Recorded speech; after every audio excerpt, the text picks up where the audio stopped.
C'est l'heure du journal de l'Afrique. Soyez les bienvenus sur France 24. À la une ce soir, la reprise de Khartoum par l'armée soudanaise. Déclaration du général Abdel Fattah al-Burhan. Il a également annoncé la prise de l'aéroport. C'est une étape décisive dans cette guerre qui oppose l'armée régulière aux forces de soutien rapide. La correspondance régionale à suivre.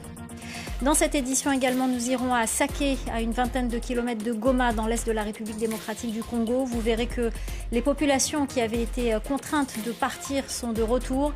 La reconstruction après ces violences et les conditions de vie sont très difficiles. Reportage à suivre. Et puis avant de se quitter, on fera en sorte de vous faire voir la vie en rose. On vous emmène au Sénégal à la découverte du lac le plus célèbre du pays. Sa couleur est magistrale, les images et les détails à la fin de ce journal. Khartoum est libéré, c'est terminé. Déclaration de Abdel Fattah al-Burhan à la télévision d'État soudanaise. L'armée régulière en guerre depuis presque 3 ans contre les forces de soutien rapide a annoncé avoir repris l'aéroport. C'est une étape décisive dans ce conflit. La correspondance régionale de Bastien Renouille. C'était un moment extrêmement symbolique. Le général Burhan est arrivé à Khartoum à bord d'un hélicoptère qui s'est posé dans l'enceinte de l'aéroport. Aéroport que ces hommes ont capturé ce mercredi, qui était aux mains des forces de soutien rapide depuis le premier jour de la guerre, le 15 avril 2023. Ensuite, autre symbole, le général Burhan s'est rendu au palais présidentiel, au lieu du pouvoir du Soudan. Et là-bas, il a annoncé la prise de la capitale. Alors, comment cela se fait-il ? Eh bien, au cours des derniers jours, les avancées de l'armée ont été fulgurantes. Durant quasiment 2 ans, elle a piétiné aux alentours de Khartoum, n'arrivait pas à passer les lignes de défense des forces de soutien rapide. Il y a quelques mois, une brèche s'est formée. Et puis récemment, cette semaine, l'armée a réussi à reprendre petit à petit le palais présidentiel, puis la banque centrale et enfin l'aéroport ce mercredi.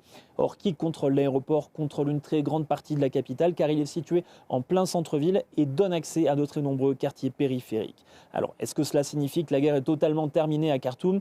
Rien n'est sûr pour le moment. Il est possible que des membres des forces de soutien rapide soient encore positionnés dans des bâtiments, notamment dans les nombreux immeubles qui sont dans la capitale.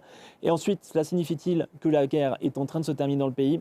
Pas du tout. Il y a encore de nombreux autres fronts. Les forces de soutien rapide sont encore présentes, notamment au Kordofan ou encore à l'ouest, où ils tiennent totalement la région du Darfour. Comment se reconstruire après les affrontements? C'est la question que se posent les habitants de Saké, situé à une vingtaine de kilomètres de Goma, dans l'est de la République démocratique du Congo.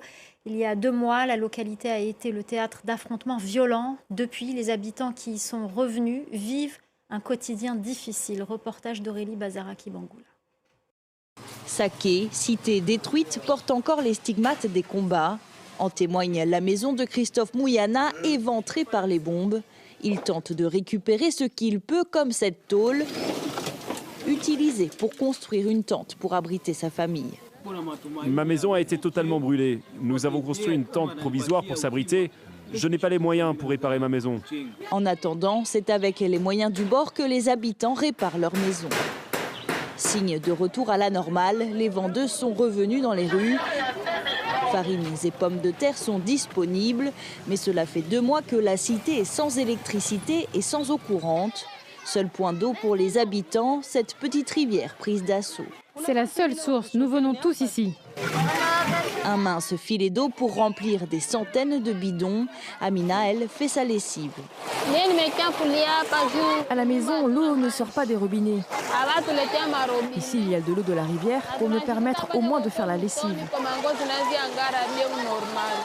Une eau non potable qui peut rendre malade. Dans cet hôpital, les patients affluent. L'émergence d'épidémies comme le choléra vient compliquer ce quotidien déjà difficile. Mon enfant avait des diarrhées et il a beaucoup vomi. J'étais inquiète de le voir affaibli. Donc je suis venue à l'hôpital. Il a reçu un traitement et il va mieux. En moyenne, les équipes de Médecins sans frontières prennent en charge une centaine de nouveaux cas de choléra par jour.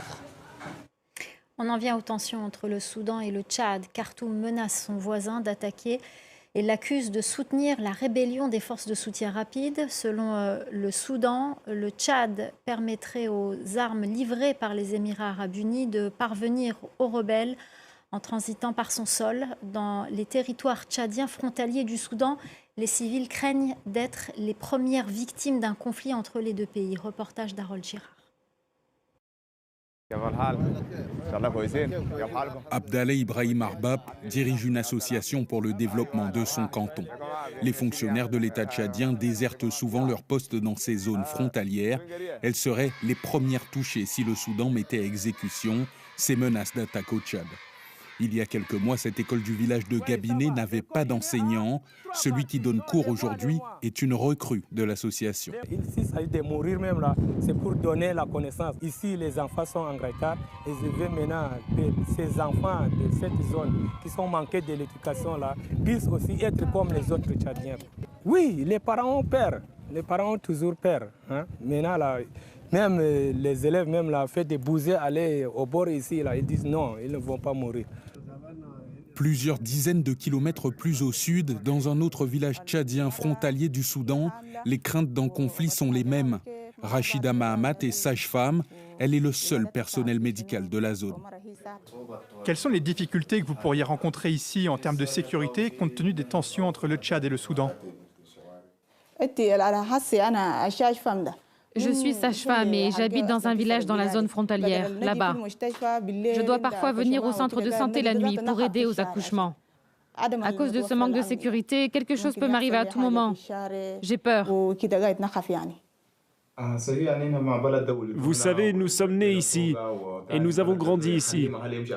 Laisser cet endroit et partir ailleurs, c'est inenvisageable.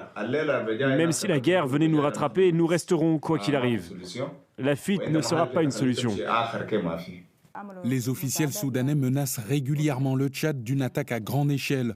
Ils considèrent que leur voisin soutient la rébellion sur leur sol. Les autorités tchadiennes se disent, elles, sereines face à ces menaces et continuent de nier toute implication dans la guerre au Soudan. Mais dans un communiqué publié le 23 mars dernier, le gouvernement tchadien affirmait qu'il se réservait le droit de riposter en cas d'attaque armée venue de l'extérieur.